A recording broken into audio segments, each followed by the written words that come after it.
নমস্কার, আমি সোমা ভূষণ। পিএসএসএম ত্রিপুরার পর্দায় আপনাদের সবাইকে স্বাগতম। আজকে স্বাধ্যায় অনুষ্ঠানে আমি ডিনা মেরিয়ামের লেখা the untold story of Sita এই বইটার প্রথম অধ্যায়টা পড়ে শোনাবো। যে এই বইটা এতদিন ইংরেজিতেই শুধু লেখা ছিল, এখন এটা বাংলায় অনুবাদ হয়েও এসেছে, সীতায়ন নামে বইটা এসেছে। এই বইটারই প্রথম অধ্যায়টা আমি আজকে পাঠ করব। আমরা জানি যে রামায়ণের এতদিন আমরা সীতা মার সম্পর্কে যা যা জেনেছি তার মধ্যে অনেকটাই ভুল ভ্রান্ত ধারণা নিয়ে আমরা এতদিন চলে এসেছিলাম।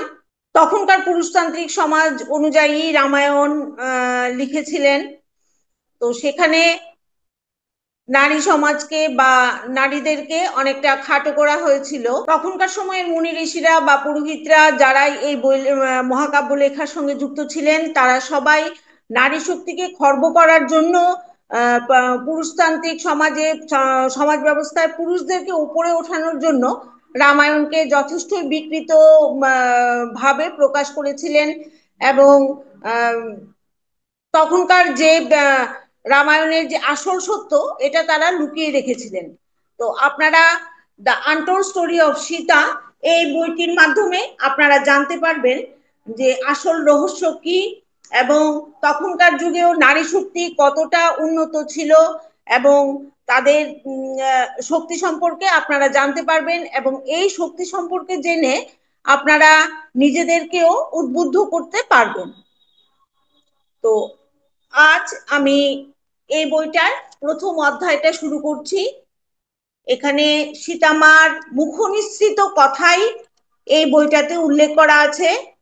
এখানে সীতামা তার সমস্ত জীবন কাহিনী এখানে বর্ণনা করেছেন, আর এই বর্ণনাটাই তুলে ধরেছেন ডেনা মেরিয়াম নামের লেখিকা। এই বইয়ের লেখিকা ডেনা মেরিয়াম, তিনি অতীত জীবনে সীতা মাতার সঙ্গেই ছিলেন, এবং উনি এই জীবনে যখন ধ্যানের মাধ্যমে ওনার অতীত জীবনে গেছেন, তখন সীতা মাতার নির্দেশেই সীতা মাতার সমস্ত কাহিনী উনি এই বইটিতে লিপিবদ্ধ করেছেন। এই বইটা একদম সত্যভাবে উনি এই বইটাকে প্রকাশিত করেছেন, যার থেকে আমরা এমন অনেক কিছু জানতে পারবো যেগুলি আমরা আগে কখনো জানতেই পারিনি। আমরা একটা মিথ্যে ধারণা নিয়ে এতদিন ছিলাম। সমস্ত নারী শক্তিকে জাগ্রত করতে এবং তাদেরকে এগিয়ে নিয়ে যেতে, এবং আমাদের যে দুঃখ দুর্দশা আছে তার সমস্যার সমাধান করতে এই বইটি আমাদেরকে সর্বতোভাবে সাহায্য করবে। তাই বন্ধুরা, আপনারা সহযোগিতা করে এই বইটি শুনুন, তাহলে অনেক কিছুই বুঝতে পারবেন যে কিভাবে এতদিন নারী শক্তিকে দমিয়ে রাখা হয়েছিল, আর কিভাবে বা আমাদের নারী শক্তি উদ্বুদ্ধ হতে পারে।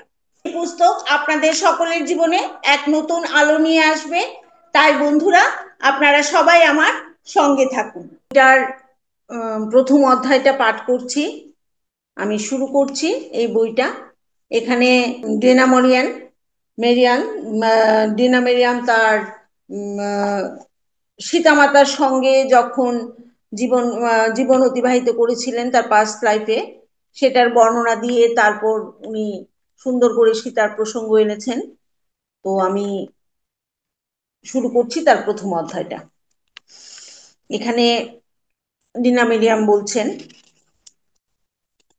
আমি জন্মেছিলাম প্রাচীন বিদেহ রাজ্যে, যা মিথিলা নামে পরিচিত, এক দরিদ্র ব্রাহ্মণ পরিবারে।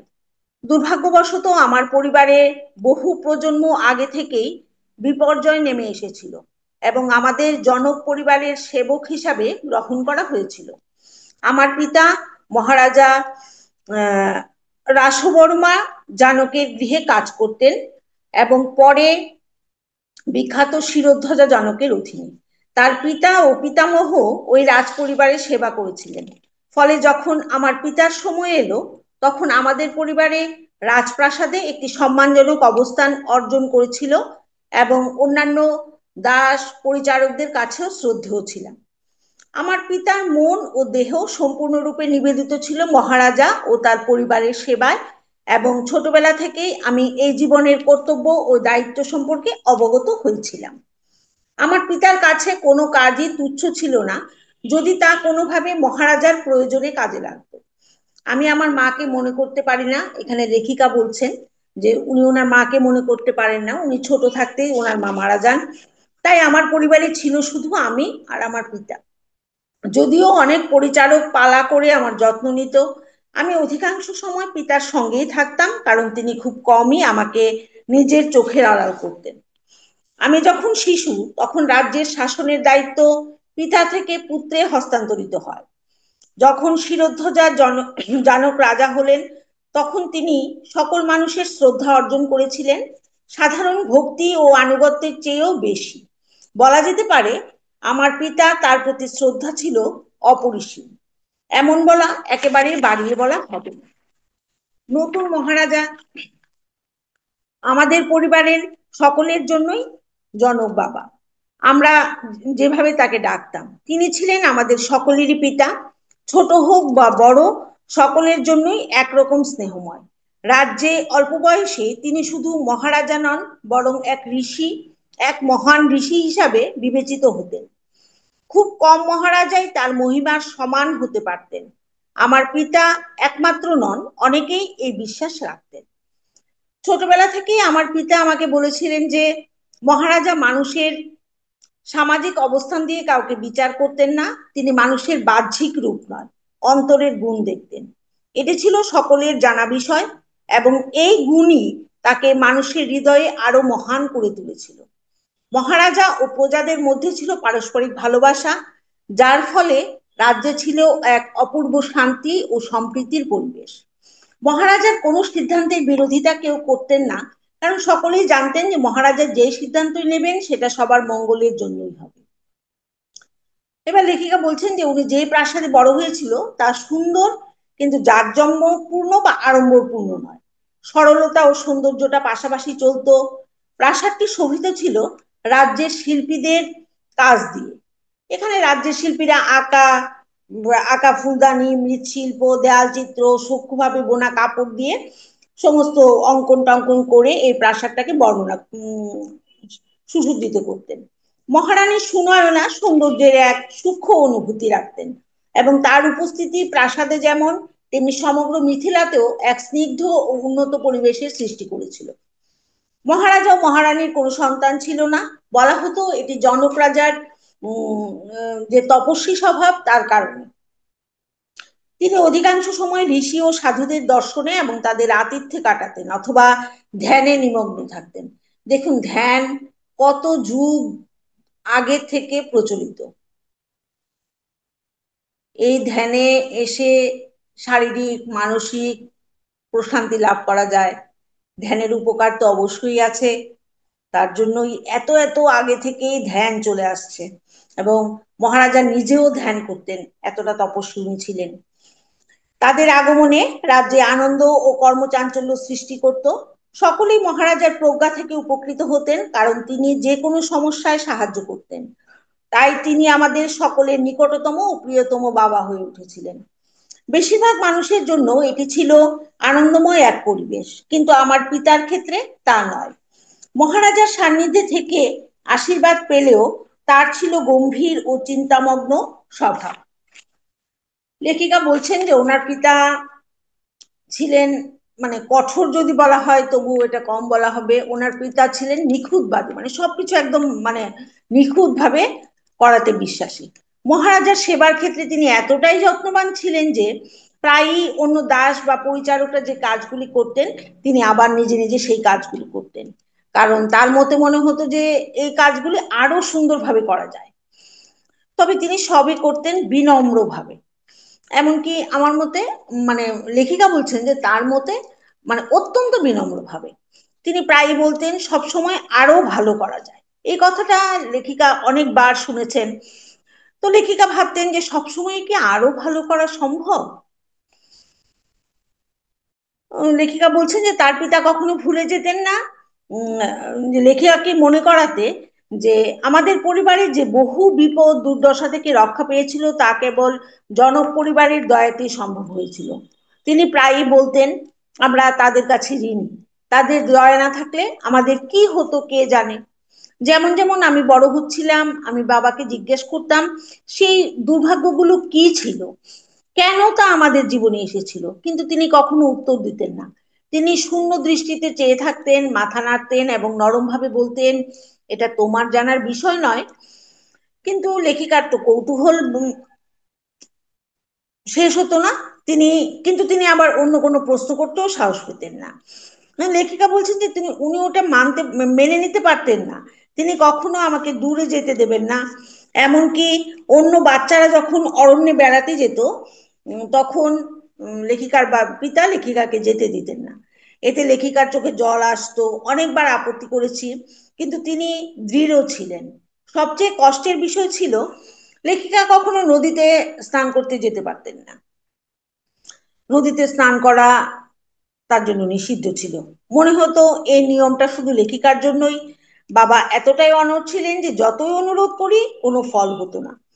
দিনের বেলায় প্রায় 8-9 বছর বয়স পর্যন্ত যখন আমার নিজস্ব কাজের দায়িত্ব ছিল না, আমি বাবার সঙ্গে যেতাম যখন তিনি বাড়ির নানা কাজ তদারকি করতেন, যাতে সবকিছু ঠিকঠাক ভাবে চলতে পারে। সন্ধ্যায় বাবার বিশ্রামের আগে তিনি জনক বাবার আশীর্বাদ নিতে যেতেন। মাঝে মাঝে আমাকেও যেতে দিতেন। আমি লজ্জায় দাঁড়িয়ে দাঁড়িয়ে দেখতাম বাবা জনক বাবার পায়ের কাছে মাথা রেখে প্রণাম করছেন। আমি তাকিয়ে থাকতাম তাদের দুজনের দিকে। জনক বাবার দীর্ঘদেহী রাজকীয় অবয়ব, পেছনে বাঁধা গাঢ় চুল এবং দীর্ঘ দাড়ি, যেখানে অল্প বয়সেই সাদা রঙের ছোঁয়া।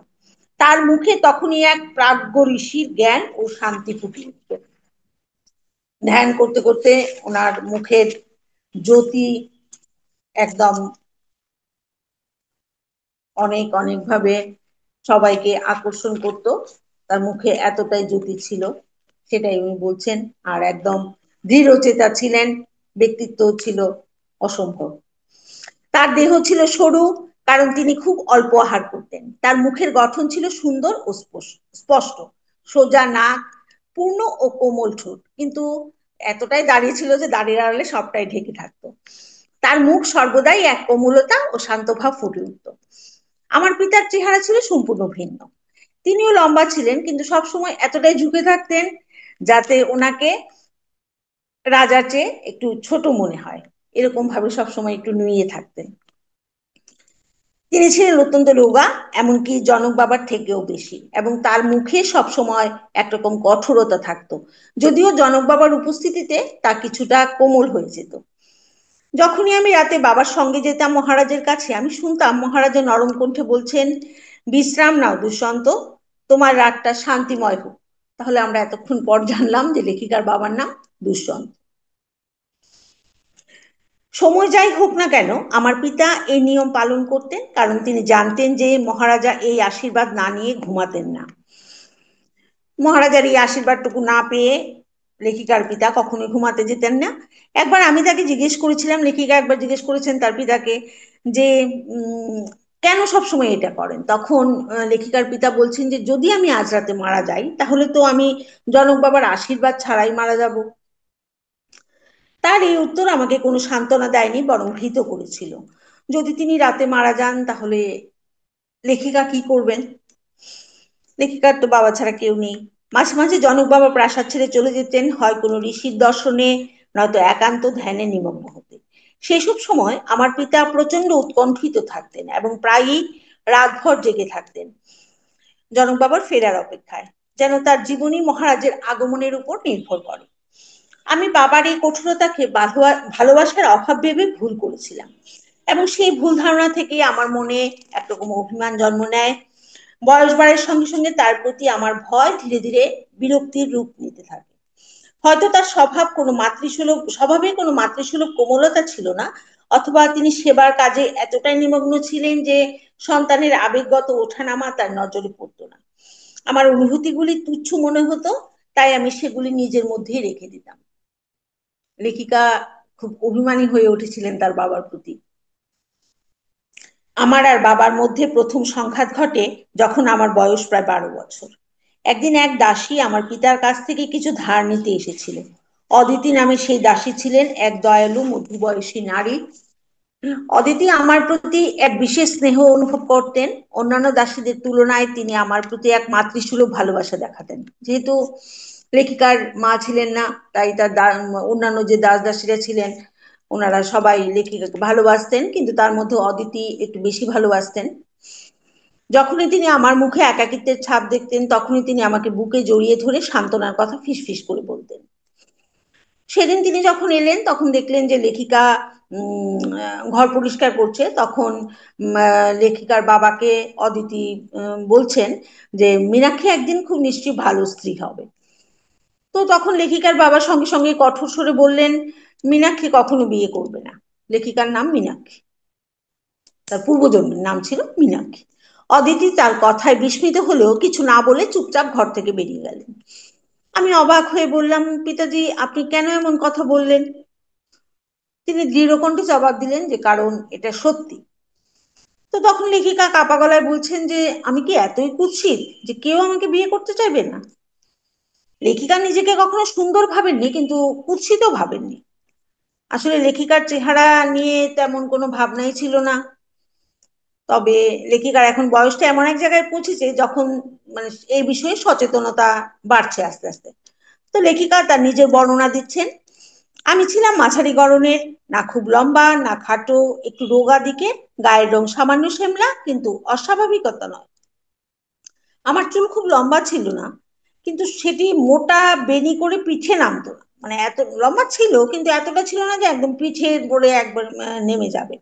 তবে তাতে বা কি আসে যায়। আমার ডান গালে একটা ছোট্ট তিল ছিল, যা হয়তো এখন লেখিকা ভাবছেন যে এটা হয়তো বা সৌন্দর্যের বাধা। কিন্তু আমি বুঝতে পারতাম না তাতেও সমস্যাটা কোথায়। লেখিকা বুঝতে পারছিলেন যে কেন বিয়ে হবে না। এতটাও কুৎসিত লেখিকা নন দেখতে। আমরা মিথিলায় সবসময় সেখানে হতো যে আসল সৌন্দর্যটা বাইরের নয়, এটা অন্তরের। চরিত্রের সৌন্দর্যকেই আসল সৌন্দর্য বলা হয়। তাহলে আমার চেহারা কেন আমার বিবাহের সম্ভাবনাকে প্রভাবিত করবে?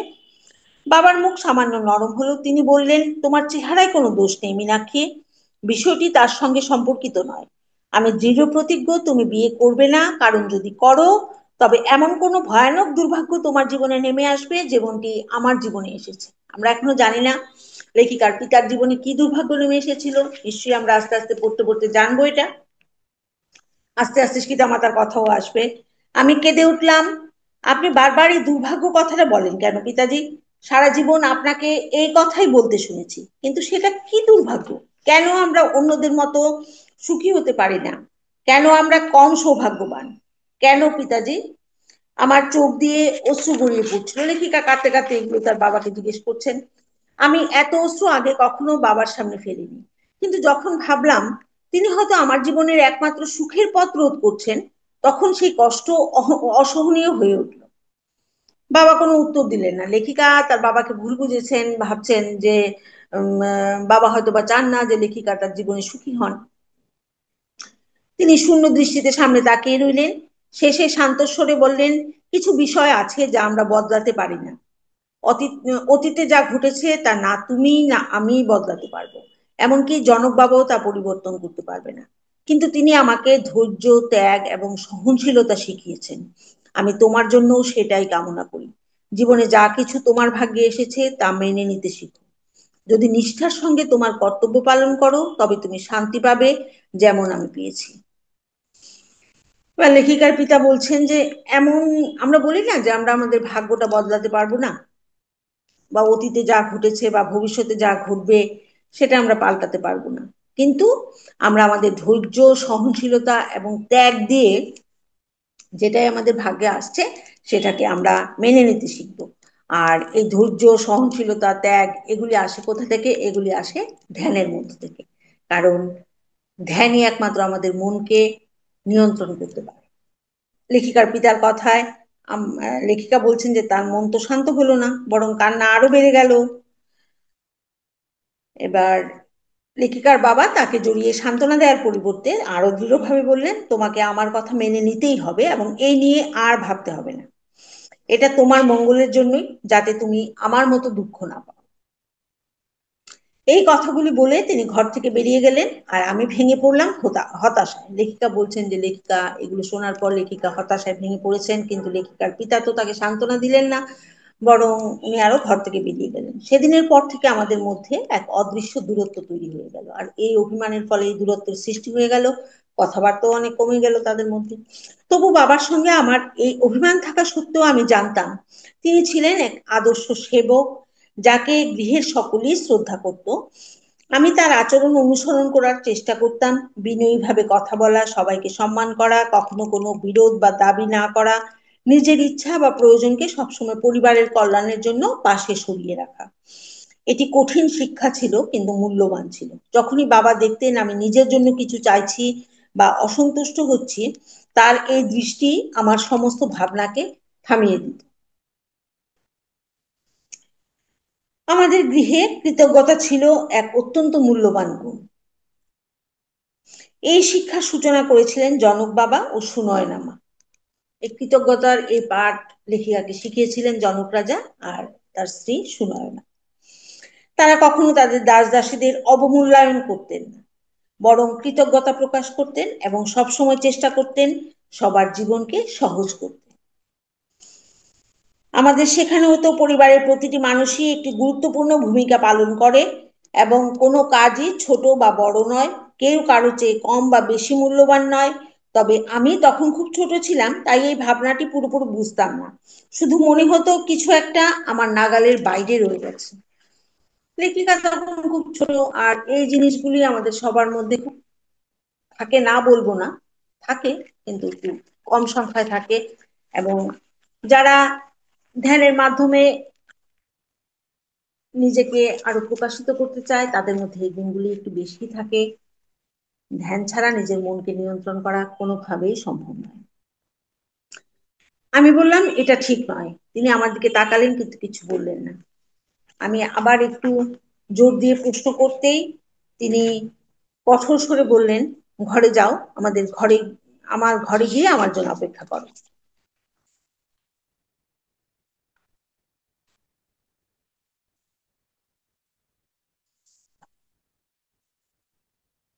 আমি দ্রুত প্রাসাদের পেছনে ছোট ঘরে ফিরে গেলাম, যেখানে আমরা থাকতাম। বুকের ভিতর ধকধক করছিল, বুঝতে পারছিলাম তার রাগ আমি বাড়িয়ে তুলছি। মনে হচ্ছিল আমার প্রশ্ন তাকে কষ্ট দিয়েছে।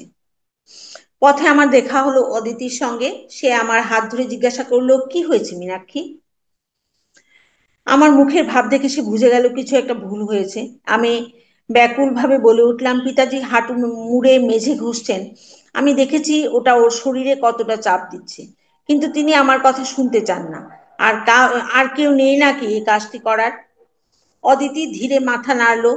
আজ সকালে যে মহিলা এই কাজের দায়িত্বে ছিলেন সে ছুটি নিয়ে চলে গেছে। সবাই এখন মহারাজার অতিথিদের আসার প্রস্তুতিতে ব্যস্ত। পিতাজিকে কেউ কিছু করতে বলেনি, তিনি নিজের ইচ্ছাতেই এসবে ঘর মোছামুছি এসব করছেন, কিন্তু খুব কষ্ট হচ্ছে সেটা মীনাক্ষী বুঝতে পারছে।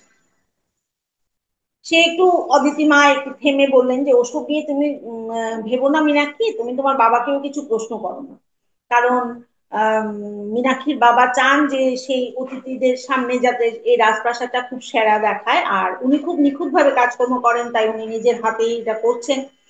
সেদিন বিকেলে যখন পিতাজি ঘরে ফিরলেন, তখন লেখিকা দেখছেন, তার মুখ দেখেই বুঝছেন যে তিনি ক্লান্ত এবং অসুস্থ, মুখ লাল হয়ে উঠেছে, শ্বাস ভারী, শ্বাস নিতে কষ্ট হচ্ছে।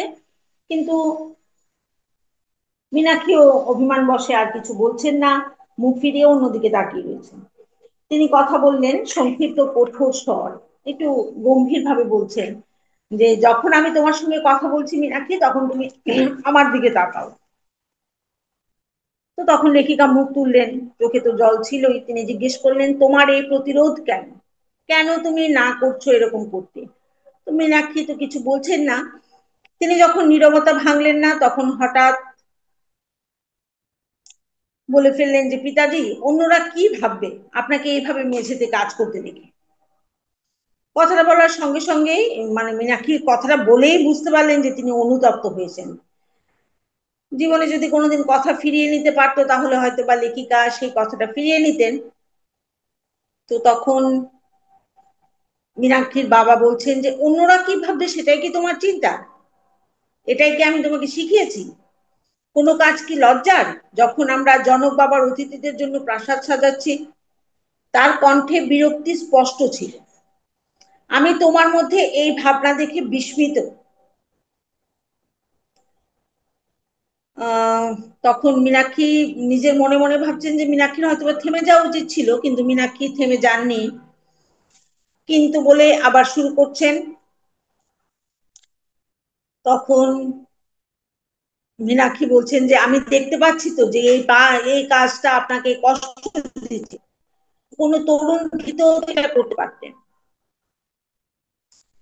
তো তখন পিতাজি বলছেন যে হ্যাঁ, একজন তরুণ ভীত আছে এবং আমি নিশ্চিত যে সেই কাজটি করবে। আমি তখনও জানতাম না যে সে তরুণ ভৃত্যটি মীনাক্ষী হবেন। তিনি কঠিন স্বরে বললেন, মীনাক্ষী তোমার কি হয়েছে? তো তখন মীনাক্ষী কোনো উত্তর দিলেন না। মীনাক্ষী বলছেন যে হ্যাঁ, আমি কাজটা করছি। তো তখন মীনাক্ষী আবার নিচু গলায় বলছেন যে আমরা তো ব্রাহ্মণ, তাই না পিতাজি? তো এই কথাটি আবার পিতাজির ভালো লাগলো না। তিনি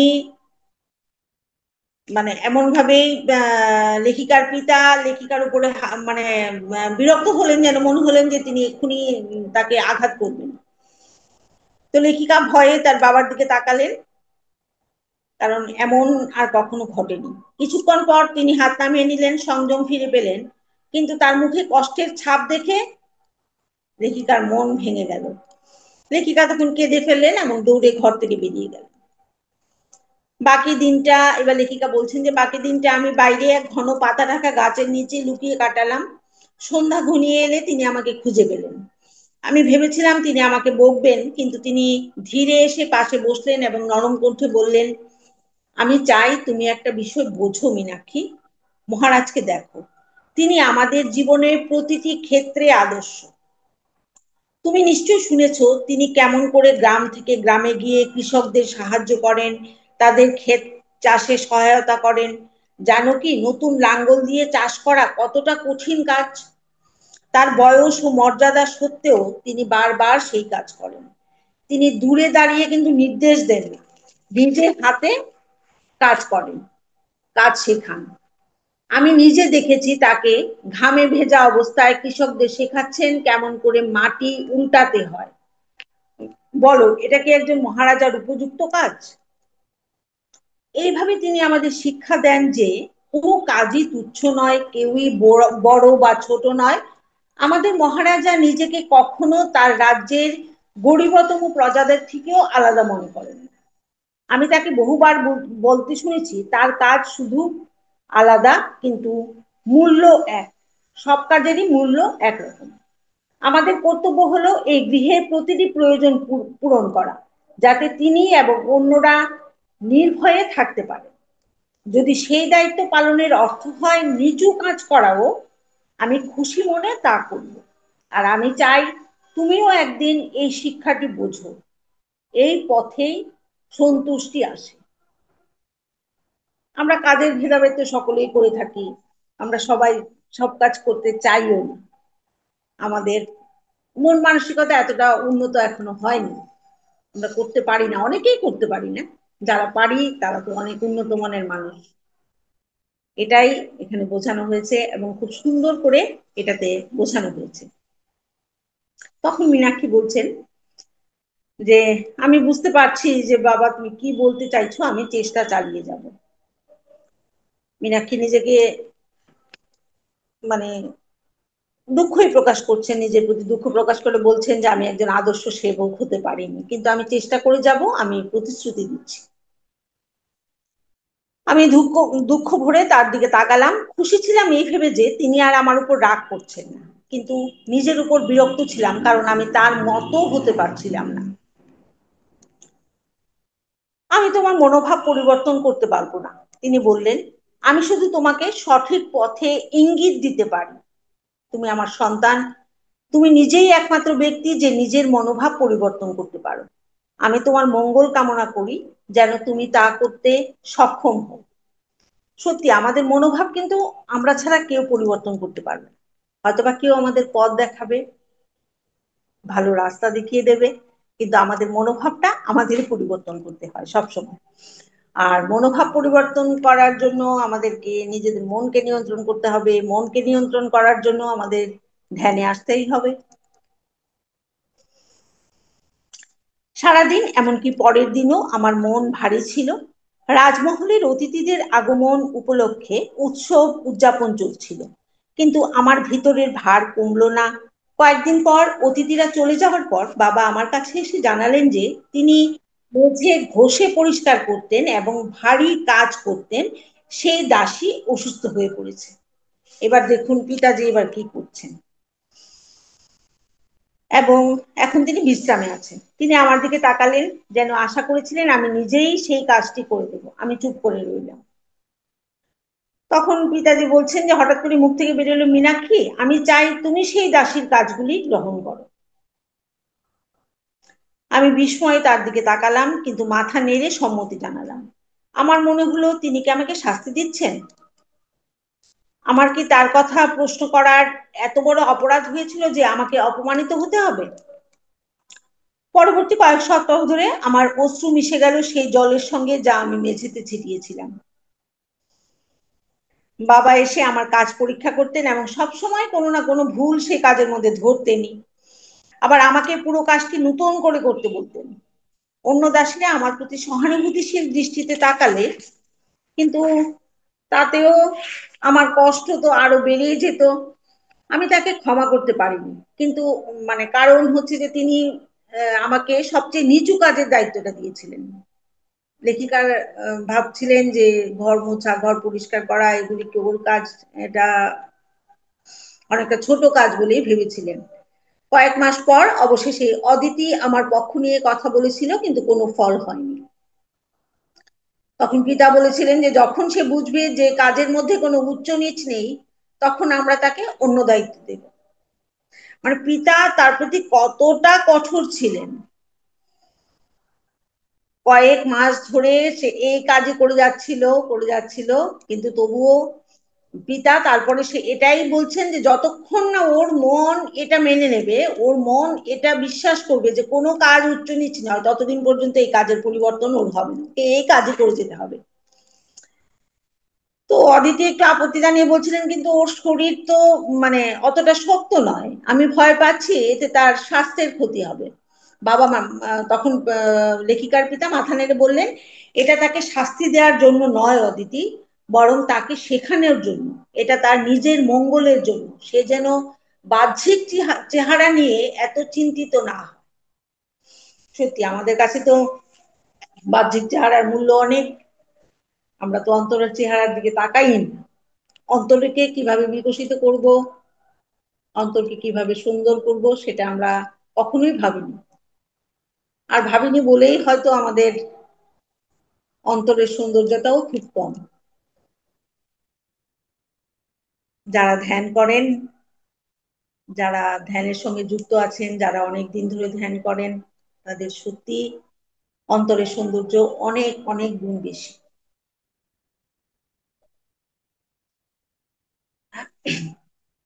এবার পিতাজি কিন্তু তাকে এইসব দায়িত্ব থেকে মুক্তি দেয়নি। তিনি না, নিজেকে অন্যান্য দাস দাসীদের মধ্যে সবচেয়ে নিচের স্তরের সেবক হিসাবে মেনে নিয়েছিলেন লেখিকা। আমার এবং পিতার মধ্যে দূরত্ব আরো বেড়ে গেল। এখন আমরা খুব কমই কথা বলতাম। কোনো কোনো সময় আমি দেখতাম তিনি আমার দিকে তাকিয়ে আছেন, যেন কিছু বলতে চান, যা আমাদের ভাঙা বিশ্বাসের বন্ধনটিকে জোড়া লাগাতে পারে। কিন্তু তারপরই ভাবতাম, হয়তো এটা কেবল আমার কল্পনা, একটা নিরর্থক আশা যে তিনি আসলে সত্যি যত্ন নেন। আমার সাহস হয়নি তার কাছে যাওয়ার। আর আমরা থেকে গেলাম দুটি গ্রহের মতো, যারা কেবল অন্ধকার আকাশে একে অপরকে অতিক্রম করে যায়। প্রায় কোনো সম্ভাষণ বা বিনিময় না করে। লেখিকা এবং তার পিতার মধ্যে অনেক দূরত্ব চলে এলো এর ফলে। লেখিকা নিজেকে একটা মানে নিচু স্তরের দাস দাসীদের মতো মনে করলেন। পিতাজি হয়তো বা কিছু বলতে চান, লেখিকা ভাবছেন এটা, কিন্তু লেখিকা আবার সেটা বিশ্বাসও করতে পারছেন না। তারা দুজন দুদিকেই রয়ে গেলেন। হয়তো বা দেখা হয়, কিন্তু কথা বিনিময় বা এসব আর কিছুই হচ্ছিল না। তারপর 2 বছর কেটে গেছে। অদিতি যে মানে মার মতো যে ছিলেন মীনাকে, তার বহু চেষ্টাতেও কিছুই বদলায়নি। আমি ভাবতে শুরু করলাম হয়তো আমার ভাগ্যে এমনই এক জীবন লেখা আছে। অবশেষে একদিন সাহস সঞ্চয় করে আমি পিতাজির সঙ্গে কথা বললাম, এমন ভাবে যা আমি যুক্তিসঙ্গত বলে ভেবেছিলাম। তারপর একদিন লেখিকা তার বাবার সঙ্গে কথা বলতে গেলেন। পিতাজি, আমি ভেবেছিলাম এখন আমি অদিতির অধীনে রান্নাঘরে কাজ করতে পারবো। আমি সত্যিই তাই চাই। লেখিকা এবার মানে রান্নার কাজের দায়িত্বে অদিতির সঙ্গে সাহায্য করতে চাইছিলেন। তুমি কি তোমার দায়িত্বে অসন্তুষ্ট মীনাক্ষী? লেখিকার বাবা জিজ্ঞেস করলেন যে তুমি এখন যে দায়িত্ব পালন করছো সেটা থেকে তুমি অসন্তুষ্ট? আমি চুপ করে রইলাম, আর তিনি ঠান্ডা গলায় বললেন, যদি তোমার জন্য এই দায়িত্বগুলো খুব কঠিন হয়, তাহলে হয়তো আমাকে তোমাকে মুক্তি দিতে হবে এবং নিজেকেই এই কাজগুলো নিতে হবে। লেখিকার বাবা বলছেন যে যদি তুমি মনে করো যে তোমার এই দায়িত্বগুলো তোমার কাছে খুব কঠিন, তাহলে তুমি এগুলো ছেড়ে দাও। তাহলে আবার লেখিকার বাবা বলছেন যে আমি নিজেই তাহলে এই কাজগুলো করবো। তো তখন লেখিকা বলছেন যে না পিতাজি, আমি সেই অর্থে বলিনি। আমার যুক্তিসঙ্গত ভঙ্গি দ্রুত মিলিয়ে গেল, জায়গা নিল কষ্ট আর আবেগ। আবার লেখিকা কষ্ট পেলেন এই ভেবে যে কেন লেখিকার পিতাজি লেখিকাকে বুঝতে পারছেন না।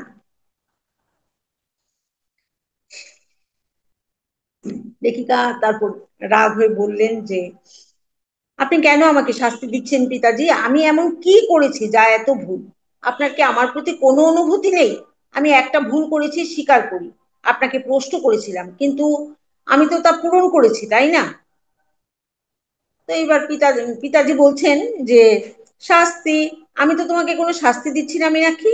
আমি তোমাকে শেখাচ্ছি কিভাবে সেবা করতে হয়, যেমন এটা আমাকেও বহু বছর ধরে ধরে শিখতে হয়েছে। পিতাজি এসব দায়িত্ব থেকে মুক্তি তো দেনই, উপরন্তু আরো রাগারাগি করেছেন। মীনাক্ষীকে বলছেন যে কোনো কাজই ছোট বা তুচ্ছ নয়।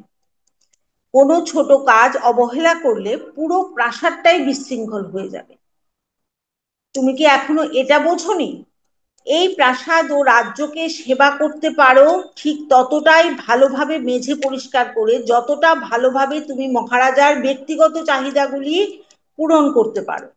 আসল বিষয় হলো তুমি কোন মনোভাব নিয়ে তুমি তোমার দায়িত্ব পালন করছো, দায়িত্বের ধরন নয়। লেখক বলতে চেয়েছেন যে তোমার মনোভাবটা কি। তোমাকে সে ঘর মোছার কাজই দেওয়া হোক বা রান্নার দায়িত্ব দেওয়া হোক বা মহারাজের ব্যক্তিগত যে সমস্ত কাজকর্ম আছে সেগুলি দেওয়া হোক, যে দায়িত্বগুলোই তোমাকে দেওয়া হোক না কেন, তুমি সেই দায়িত্বগুলো কোন মনোভাবে সেটাকে তুমি পালন করবে সেটা হচ্ছে আসল ব্যাপার। কোন দায়িত্ব তোমাকে দেওয়া হলো সেটা নয়।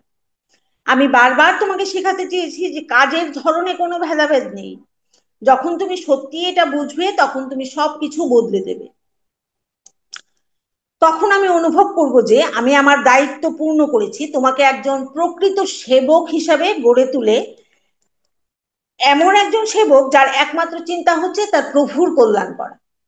এবার প্রভুর কল্যাণের জন্য তোমাকে যদি ঘর মুছতে হয়, প্রভুর নিজের দায়িত্ব পালন করতে হয়, প্রভু যদি রান্না করতে হয় বা অন্য যে কোনো কাজই করতে হয় না কেন, তোমাকে সেটা করতেই হবে। আমার কষ্টে আমি তার কথাগুলো অনুভব করতে পারছিলাম না। আমি শুধু এটুকুই জানতাম যে তিনি আমাকে বাকিদের থেকে আলাদাভাবে ব্যবহার করেন। লেখিকার মনে একটা আহ, অভিমান ছিল যে লেখিকাকে হয়তো বা অন্যদের থেকে আলাদা, অন্যদের থেকে বেশি কষ্ট দিচ্ছেন উনি। অন্যদের প্রতি তিনি সদয় ও স্নেহশীল ছিলেন। তারা যদি কাজ শেষ করতে না পারতো তিনি তাদের সাহায্যে এগিয়ে যেতেন। কিন্তু লেখিকার ক্ষেত্রে ছিল সবকিছুই আলাদা। তারা তাকে ভালোবাসতো তার দয়ালু স্বভাবের জন্য, কিন্তু আমার প্রতি সেই স্বভাব তিনি কখনোই দেখাননি। লেখিকার প্রতি তার পিতা ছিলেন প্রচন্ড কঠোর মনোভাবের। উনি কখনোই দয়ালু সুলভ কোনো আচরণ লেখিকার প্রতি করেন।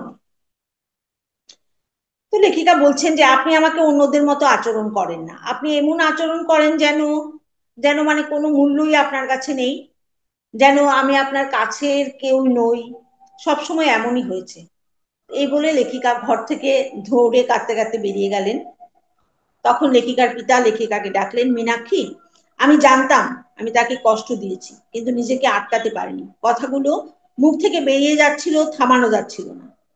বড়দের সাথে, বিশেষ করে নিজের পিতার সাথে রূঢ়ভাবে কথা বলা এক গুরুতর অপরাধ, কিন্তু আমার ভেতরে জমে থাকা আবেগ আমি দমাতে পারিনি।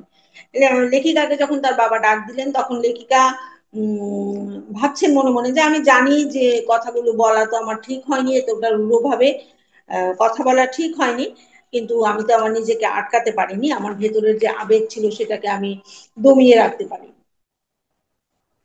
তখন লেখিকাকে আবার তার পিতা আবার ডাক দিলেন, তুমি ফিরে এসো। কিন্তু লেখিকা ফিরে তখন আর ঘরে আর যাননি। সেদিন আমি জঙ্গলের ভেতর লুকিয়ে পড়লাম, সব দায়িত্ব ত্যাগ করে। তাকে শাস্তি দিতে দিন, আমি আর পরোয়া করি না, মনে মনে ভাবলাম। এবার আমি মানে সমস্ত দায়িত্ব ত্যাগ ত্যাগ করে আমি এবার জঙ্গলের ভেতরে লুকিয়ে পড়লাম, আর ভাবলাম যে এবার যাই শাস্তি দেবে না কেন, আমার আর এখন আর কোনো ভয় নেই। আমার মাথায় আমাদের কথোপকথন ঘুরপাক খাচ্ছিল, আমি নিজেকে বোঝাচ্ছিলাম যে আমি ঠিকই ছিলাম, তিনি আমার প্রতি যত্নশীল নন, আমি তার উপর এক বোঝা, যার জন্য তিনি কোনোদিনই আমাকে ক্ষমা করবেন না। সম্ভবত আমি জঙ্গলে ঘুমিয়ে পড়েছিলাম। বহু ঘন্টা পর আমি জেগে উঠলাম একটি নারীর কণ্ঠে আমার নাম উচ্চারিত হতে শুনে। লেখিকা সেই জঙ্গলের মধ্যেই ঘুমিয়ে পড়েছে। অনেকক্ষণ পরে জেগে উঠেছেন, লেখিকার নাম ধরে কেউ ডাকছে। নিশ্চয়ই পিতাদি অদিতিকে আমাকে খুঁজতে আনতে পাঠিয়েছিলেন, কিন্তু আমি তাকে আমাকে খুঁজে পেতে দিইনি। আমি সারা রাত জঙ্গলে থাকার ইচ্ছে করেছিলাম, কারণ এত তাড়াতাড়ি পিতাজির মুখোমুখি আমি হতে চাইনি।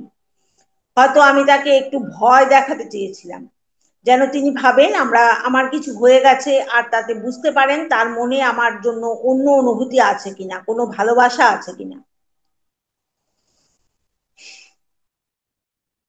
আমি আরো গভীর জঙ্গলের দিকে যেতেই অদিতি আমাকে দেখে ফেললো এবং আমার দিকে দৌড়ে এলো। তার মুখের অভিব্যক্তি দেখে আমি থমে গেলাম, কিছু একটা ভুল হয়েছে। অবশেষে সে আমার কাছে এসে পৌঁছলো। মীনাক্ষী, আমরা সারাদিন তোমাকে খুঁজছি, ভয়ানক একটা ঘটনা ঘটে গেছে, তোমাকে এখনই যেতে হবে। তার কথাগুলো শোনার পর আমার শরীর শক্ত হয়ে গেল, যেন আমি আগেই জানতাম সে কি বলতে যাচ্ছে। পিতাজি, পিতাজির কিছু হয়েছে? আমি ভয়ে কাপা গলায় জিজ্ঞেস করলাম।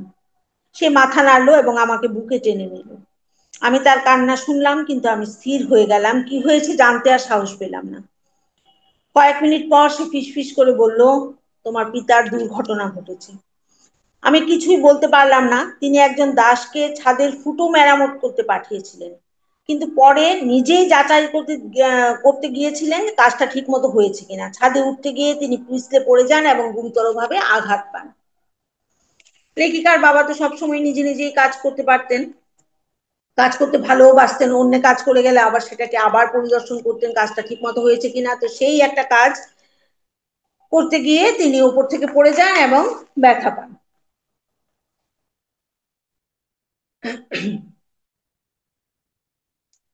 সে চুপ করে গেল। আমি এতটাই হতভম্ব ছিলাম যে কিছুই বলতে পারলাম না। ও মীনাক্ষী, সে বলল, আমাকে শক্ত করে জড়িয়ে ধরে। অদিতি বলছে যে এটা কখনোই ঘটতে মানে ঘটা উচিত ছিল না। তো তখন মীনাক্ষী জিজ্ঞেস করলেন যে তিনি কি ঠিক আছেন? সে মাথা নেড়ে ফিসফিস করে বলল যে না, উনি আর নেই। তো তখন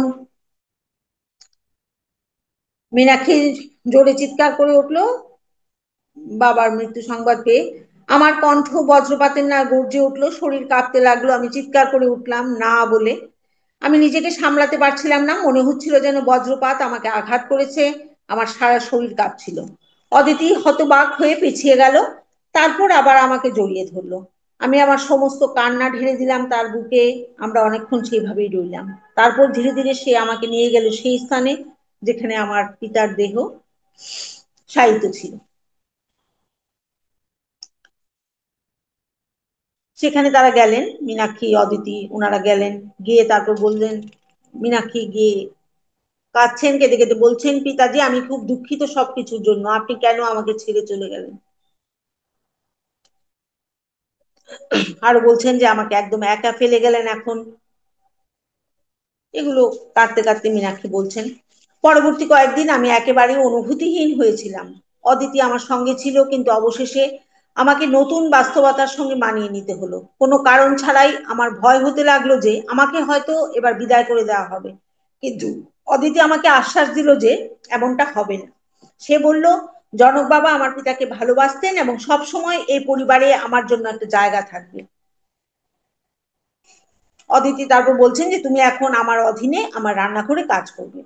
ঘটনার প্রায় এক সপ্তাহ পর অদিতি এটা বলছেন। কিন্তু লেখিকার মনে অন্য চিন্তা ছিল। পিতার মৃত্যুর ধাক্কা থেকে আমি ধীরে ধীরে সেরে উঠেছিলাম, কিন্তু অপরাধবোধের ভার আমাকে গ্রাস করছিল। আমি নিজেকে দায়ী মনে করছিলাম। যদি আমি তার সঙ্গে এত রূঢ়ভাবে কথা না বলতাম, যদি আমি পালিয়ে না যেতাম, যদি আমি ফিরে এসে তার ডাকে সাড়া দিতাম, হয়তো তিনি আজও বেঁচে থাকতেন। হয়তো আমার আচরণে তিনি কষ্ট পেয়েছিলেন যখন আমি ছাদে উঠতে গিয়েছিলাম আর তিনি পা হুড়কিয়ে পড়েছিলেন। অত্যন্ত আংশিকভাবে হলেও তার মৃত্যুর জন্য নিজেকে লেখিকা দায়ী করছেন। তো লেখিকা ভাবছেন যে সেই অপরাধের কোনো পুরস্কার তিনি গ্রহণ করতে পারবেন না। এই যে অদিতি বলেছেন যে তুমি আমাকে রান্নার দায়িত্বে তা আমাকে সাহায্য করো, এটা ওর কাছে এবার পুরস্কার বলে মনে হচ্ছে, এবং লেখিকা ভাবছেন যে সেই পুরস্কারটা উনি গ্রহণ করতে পারবেন না। তখন লেখিকা বলছেন যে না না, আমি আগের মতোই কাজ চালিয়ে যেতে চাই, যেই দায়িত্বটা পিতাজি আমাকে দিয়েছিলেন। তো তখন লেখিকা লেখিকা বল অদিতি বলছেন যে কিন্তু সেটা মীনাক্ষী, সেটা তো আর কোনো দরকার নেই, সেটা তোমাকে করতে হবে না। তখন লেখিকা বলছেন যে আমি অনুরোধ করছি, আমাকে করতে দাও, এটাই একমাত্র উপায় যার মাধ্যমে আমি আমার পিতাজির কাছাকাছি কাছাকাছি থাকতে পারবো। এটাই তিনি আমার জন্য চেয়েছিলেন, আর এতে আমার মনে হবে তিনি এখনো আমার সঙ্গে আছেন। আমি এটাই চাই। আমি আমার অপরাধ বোধের কথা অদিতিকে বলিনি, কারণ আমি লজ্জায় কারোর সঙ্গে এই ঘটনার কথাটা ভাগ করে নিতে উনি চাননি। আমি সেটা নিজের মনে গোপন করে রাখলাম, আর শুধু আমি জানতাম আমার সেই ভয়ঙ্কর কাজের কথা। এই যে লেখিকার পিতা লেখিকাকে ডেকেছিলেন এবং উনি না শুনে বেরিয়ে চলে গেলেন, সেটা তার মনে অপরাধ বোধের সৃষ্টি করেছিল। অদিতি আমাকে অনেক বোঝানোর চেষ্টা করেছিল, কিন্তু আমি অনড় ছিলাম। অবশেষে অদিতি বলল যে কি আর করা যাবে। আমি দৃঢ় প্রতিজ্ঞ হলাম পিতার আশা পূরণ করতে। আমি সেরা দাসী হতে চাইতাম, সবচেয়ে নিচু কাজগুলো করতাম এমন নিষ্ঠায় যে শেষে আর তাদের মধ্যে কোনো পার্থক্য দেখতে পেতাম না। এটাই আমি নিজেকে বোঝাতাম যখন আমি আমার সিদ্ধান্তের গভীর কারণগুলো ভুলে থাকতে চাইতাম। আমি সত্যি নিজেকে শাস্তি দিতে চাইছিলাম, কারণ আমি মনে করতাম আমি অপরাধ করেছি, পিতার পিতার কাছে প্রশ্ন তুলেছিলাম, তার শান্তি ভঙ্গ করেছিলাম। তাই আমি আবার আমার কাজ শুরু করলাম।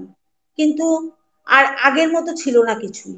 তার মৃত্যুর প্রভাব আমার মনে এক এতটাই গভীরভাবে পড়েছিল যে আমার মধ্যে ধীরে ধীরে একটা পরিবর্তন চলে এসেছিল।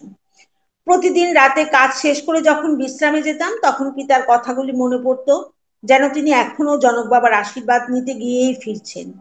প্রথমবার আমি বুঝতে পারলাম জনক বাবার ঘর থেকে ফিরে আসার পর তার মনে যে গভীর শান্তি দেখা যেত, সেটা কেমন ছিল। আমি আর সেই দূরত্ব বা প্রত্যাখ্যানের অনুভূতি পেতাম না। আমার মনে হতো সেই আশীর্বাদের একটা অংশ আমিও পেয়েছি।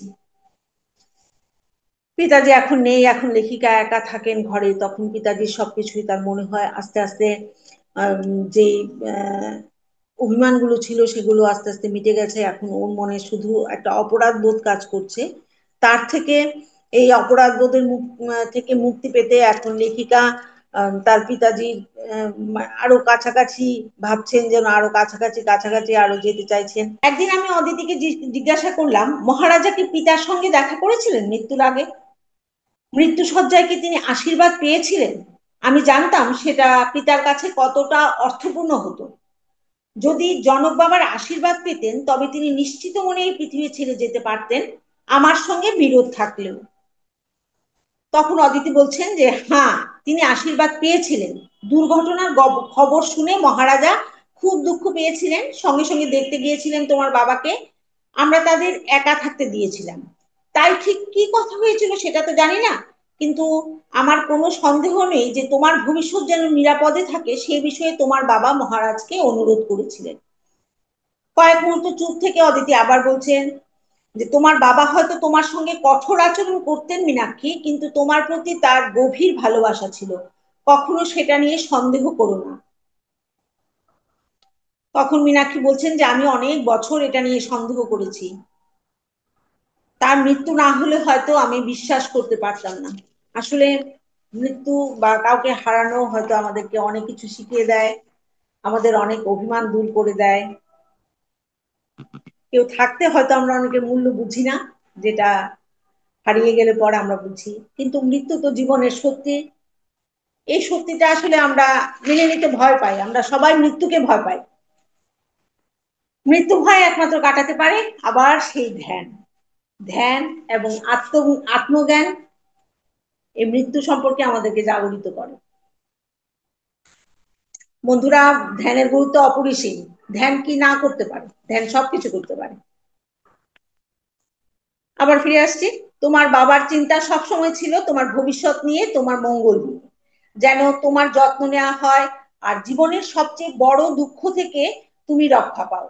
সে বাক্য শেষ করলো না, আমিও তাকে আর কিছু বললাম না। লেখিকা বলছেন, আমার বাবা সবসময় বলতেন তিনি জনক বাবার জন্য নিজের জীবন দিতেও প্রস্তুত, আর তিনি সত্যিই তাই করেছেন। তিনি তার জীবন উৎসর্গ করেছেন। আমি জানি তিনি খুব খুশি ছিলেন সেবা করতে করতে, এমন এক কাজ করতে গিয়ে যা তিনি গুরুত্বপূর্ণ মনে করতেন।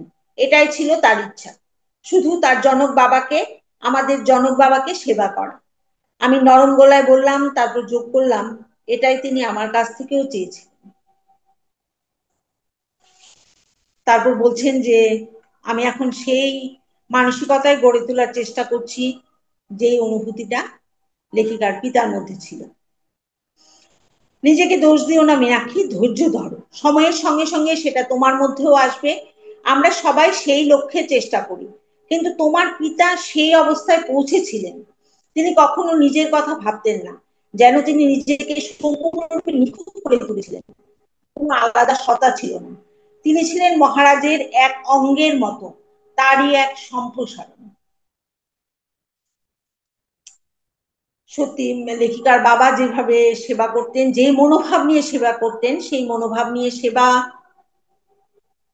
কেউ করে কিনা জানি না। তুমি ঠিক বলছো, আমি ধীরে ধীরে বললাম, তার কোনো আলাদা সত্তা ছিল না। আমি আগের দিনে তার উপর বিরক্ত হতাম এই কারণে, কিন্তু আমি তাকে বুঝতে পারিনি। আমি তার সঙ্গে তর্ক করতাম, আর এখন তাকে ফেরত পেতে আমি কি না দিতাম। আমি দুঃখ মনে বললাম, এখন লেখিকা চাইছেন লেখিকার পিতা আবার তার কাছে ফেরত আসুক। তোমাকে তোমার নিজের পথ খুঁজে নিতে হবে, তোমার পিতার পথ তোমার জন্য ঠিক নাও হতে পারে। এখন তুমি কি প্রস্তুত রান্নাঘরে আমাকে সাহায্য করার জন্য? বন্ধুরা, আমাদের সবার কিন্তু একটা আলাদা আলাদা পথ আছে, আমরা একটা আলাদা আলাদা উদ্দেশ্য নিয়ে জন্মাই। লেখিকার পিতা যে পথে গেছেন, লেখিকাও সেই পথে যাবেন, সেটাই লেখিকার জন্য ঠিক হবে, হয়তো তা নাও হতে পারে। আসলে আমাদের পথ কি বা আমরা কি জন্য এখানে এসেছি, সেটা কিন্তু আমরা নিজেরাই জানি না। তো সেই জানা তখনই সম্ভব যখন আমরা নিজেকে জানতে পারবো। আর নিজেকে জানার একমাত্র পথ আবার সেই ধ্যান, আবার সেই আত্মজ্ঞান। ধ্যান থেকে যে আমাদের আত্মজ্ঞান আসে। আমি মাথা নাড়লাম, আমি শান্তি পাবো সেই কাজগুলো করতে গিয়ে যা আমার পিতা আমাকে শিখিয়ে গেছেন। আমি আর জিজ্ঞাসা করব না, অদিতি বলল, কিন্তু তুমি প্রস্তুত হলে আমাকে জানাবে। আমি মাথা নেড়ে সম্মতি দিলাম।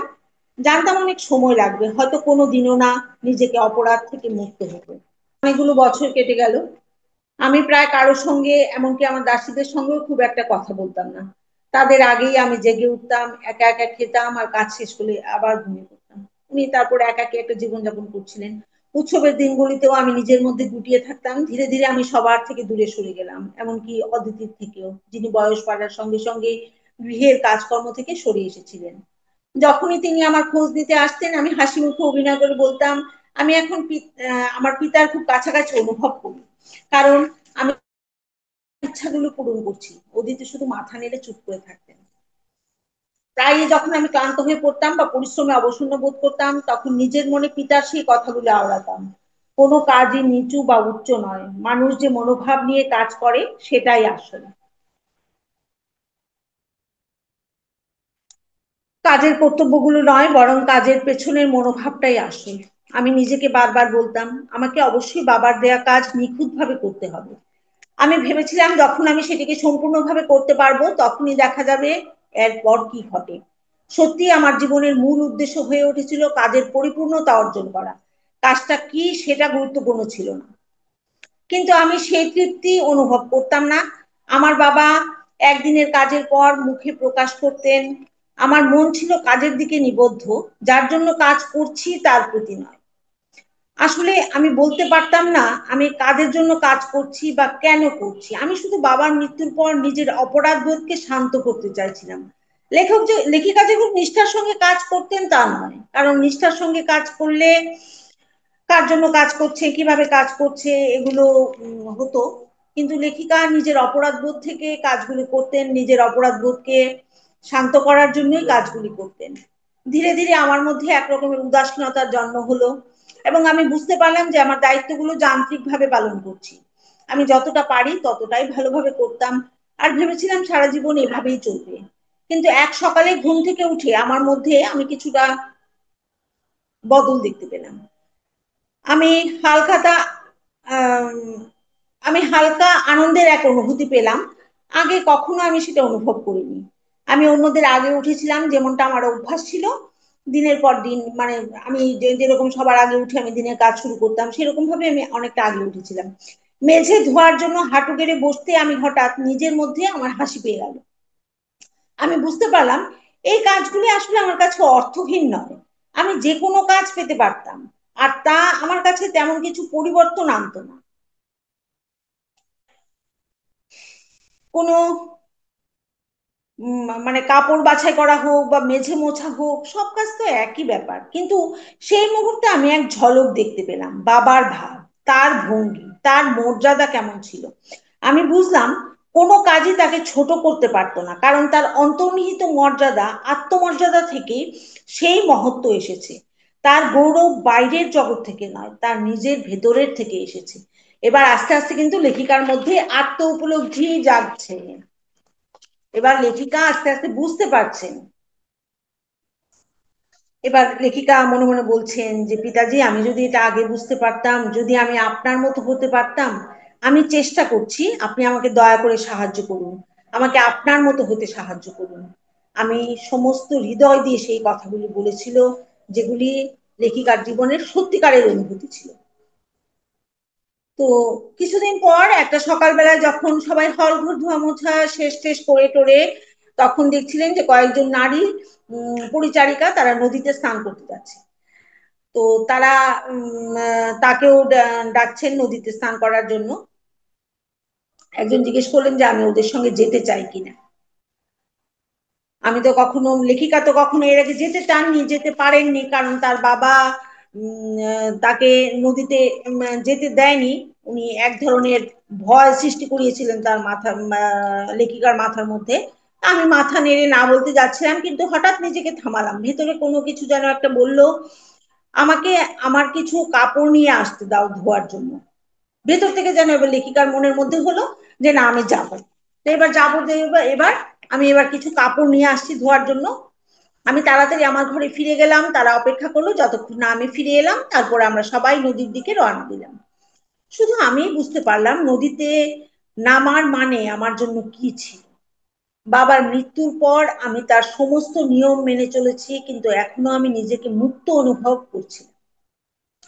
লেখিকার মৃত্যু, বাবার মৃত্যুর পর লেখিকা তো সমস্ত কাজ করছিল, সমস্ত নিয়ম যা যা ছিল সেগুলো সব করছিল, কিন্তু নদীতে এসে যেন লেখিকা নিজেকে মুক্ত মনে করছে। আমি উপলব্ধি করলাম যে এখন আমি আমার নিজের জীবনের দায়িত্বে আছি, নিজের সিদ্ধান্ত নিজেই নিতে পারি। আমি শুরু করব নদী দিয়ে। এবার তো লেখিকা কেউ বাধা দেওয়ার নেই, বাবা নেই। আমি ধীরে ধীরে জলে নামলাম, এক এক করে ছোট ছোট পদক্ষেপে, কিছুটা সংকোচের সঙ্গে। এই প্রথম ঘনিষ্ঠ সাক্ষাতে মানে আমি খুব ভীত ছিলাম নদীর সঙ্গে।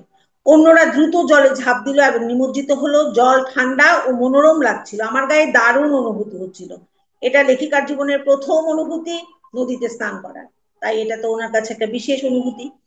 আমি উড়ু পর্যন্ত জলে গেলাম, কিন্তু তার বেশি এগোতে পারলাম না, কারণ জোয়ারের টান অনুভব করলাম এবং বুঝলাম আমাকে সাবধান থাকতে হবে। অন্যরা স্নান শেষ করে ফেলেছিল, আমি তখনও আমার কাপড় ধোয়ার জন্য প্রস্তুতি নিচ্ছিলাম। আমরা তোমার জন্য অপেক্ষা করবো মীনাক্ষী, তারা বলল, কিন্তু আমি তাদের ফিরে যেতে বললাম, কারণ তাদের রাজপ্রাসাদে যেতে দেরি দেরি হয়ে যাবে। অপেক্ষা করার দরকার নেই, আমি বেশি সময় নেব না, আমি বললাম। এই কয়েকটা জিনিসই শুধু ধুয়ে নিয়ে যাব। তো তারা একটু দ্বিধা করলেও তারা জোর, মীনাক্ষী যখন জোর দিল তখন তারা চলে গেল। আমি তাড়াতাড়ি আমার সঙ্গে আনা কাপড়গুলো ধুতে শুরু করলাম। হঠাৎ একটা স্কার্ফ আমার হাত থেকে ছুটে গিয়ে এক ঢেউয়ে ভেসে গেল। আমি সেটা ধরতে চেষ্টা করলাম, কিন্তু সেটি আরো দূরে চলে গেল। আমি আরো গভীর জলে ঢুকলাম, তারপর আরো একটু গভীরে, যতক্ষণ না আমার স্বস্তির সীমা ছাড়িয়ে গেলাম, তবু স্কার্ফটি ধরতে পারলাম না। আমি তখনও বুঝিনি নদীর শক্তি কতটা। অবশেষে আমি চেষ্টা ছেড়ে দিলাম এবং তীরের দিকে ফিরে যাওয়ার চেষ্টা করলাম, কিন্তু তখন অনেক দেরি হয়ে গেছে। স্রোত ছিল প্রবল, সেটি আমাকে জড়িয়ে ফেললো, টেনে নিয়ে গেল তীর থেকে আরো দূরে। আমি আতঙ্কে ছটফট করতে লাগলাম। যখন ঢেউগুলো আমার মাথা মাথা জলের নিচে টেনে নিচ্ছিল, আমি বাতাসের জন্য লড়াই করতে লাগলাম। স্রোতের বিপরীতে আমি যে অসহায় তা বুঝতে পেরে মনে হলো সব ছেড়ে দিই, নিজেকে নদীর হাতে সমর্পণ করি, তাকে আমায় গ্রাস করতে দিই। ঠিক সেই মুহূর্তে যখন মৃত্যুর চিন্তা আমার মনে ভর করেছে, আমি লড়াই থামাতে যাচ্ছিলাম, জীবনের বন্ধন ছেড়ে দিয়ে নিঃশ্বাস নেওয়ার চেষ্টা ত্যাগ করি, তখনই অনুভব করলাম স্রোত হঠাৎ দিক পরিবর্তন করলো এবং আমাকে তীরের দিকে টানতে শুরু করলো। আমার পা মাটিতে ছিল এবং আমি মাথা তুলে জলের উপর উঠতেই দেখলাম জনক বাবা নদীর ধারে দাঁড়িয়ে আছেন। তার চোখ আমার উপর স্থির। তিনি যেন আমাকে নিজের দিকে টানছিলেন। আমি তার শরীর থেকে এক অদ্ভুত শক্তির বিকিরণ অনুভব করছিলাম, যেন তার আহ্বানে নদী আমাকে ধীরে ধীরে তীরের দিকে নিয়ে গেল, যতক্ষণ না আমি নদীর ধারে এসে পাথরে আঘাত খেলাম। কাঁপতে থাকা হাত পা নিয়ে আমি পাথরে ভর দিয়ে তীরে উঠে উপরে উঠলাম। আমার পুরো শরীর কাঁপছে। বন্ধুরা, নদীর এত গভীরে, সেখান থেকে তো ফিরে আসা অসম্ভব। কোনো দৈব শক্তি ছাড়া তো এটা অসম্ভব ব্যাপার। সেখানে দৈব শক্তির কাজ কে করছিলেন? জনক বাবা। তিনি কিভাবে সে দৈব শক্তি পেলেন? ধ্যানের মাধ্যমে, তিনি এত বছরের ধ্যানের মাধ্যমে দিব্য শক্তি পেয়েছেন। ওনার মধ্যে একটা শক্তি এসছে, ওনার আত্মশক্তি বৃদ্ধি পেয়েছে। দেখুন, নিজের মধ্যে শক্তি, নিজের মধ্যে দিব্য শক্তি, নিজের আত্মার শক্তির কতটা মূল্য, যে আমরা একটা জীবন বাঁচিয়ে দিতে পারি। আমি জনক বাবার সামনে মাটিতে লুটিয়ে পড়লাম, হাঁপাতে হাঁপাতে শ্বাস নিচ্ছিলাম। তিনি আমার দিকে হাত বাড়িয়ে আমাকে দাঁড়াতে সাহায্য করলেন, আমি যেন অজ্ঞান হয়ে না পড়ি। তাই তিনি আমার হাত ধরে রাখলেন, তারপর নিজের চাদর খুলে আমার গায়ে জড়িয়ে দিলেন। তার স্পর্শে আমার কাঁপুনি থেমে গেল। আমি চোখ তুলে তাকালাম এবং জীবনে প্রথমবারের মতো সরাসরি তার চোখের দিকে তাকাতে পারলাম। তার চোখে দেখলাম এক মহান মানুষকে। সেখানে ছিল এমন এক কোমলতা, উষ্ণতা ও ভালোবাসা, যা আমি কখনো আমার বাবার কাছ থেকে পাইনি। সেই মুহূর্তে আমার হৃদয় খুলে গেল এবং আমি কেঁদে ফেললাম। দেখুন, লেখিকার মনের পরিবর্তনটা কি করে হলো। জনক বাবার চোখের দিকে তাকিয়ে তার চোখের মধ্যে এমন এক শক্তি ছিল, যে শক্তি লেখিকার মনকেও পরিবর্তন করে দিতে পারলো। লেখিকার হৃদয়ের সমস্ত অনুভূতির পরিবর্তন হলো, লেখিকার হৃদয় খুলে গেল। দিব্য শক্তি কিন্তু আমাদের ভেতরেই লুকায়িত আছে, শুধু এটাকে জাগরুক করতে হয়। জাগরুক হয় একমাত্র ধ্যানের মাধ্যমে। ধ্যানের কথা এতবার বলার কারণ, কারণ ধ্যানই হচ্ছে একমাত্র পথ যা আমাদের আত্মার সাথে পরমাত্মার মেলবন্ধন ঘটায়, যা আমাদের মানসিক শারীরিক সমস্ত রোগ নিরাময় করে, যা আমাদের জীবনের সমস্যার সমাধান করতে সাহায্য করে, যা আমাদের নিজেদেরকে চিনতে শেখায়। তো বন্ধুরা, আমার প্রথম অধ্যায়টি আজকে শেষ হলো। দ্বিতীয় অধ্যায়ে আমরা জানবো এবার আমাদের সীতা মাতার আগমন।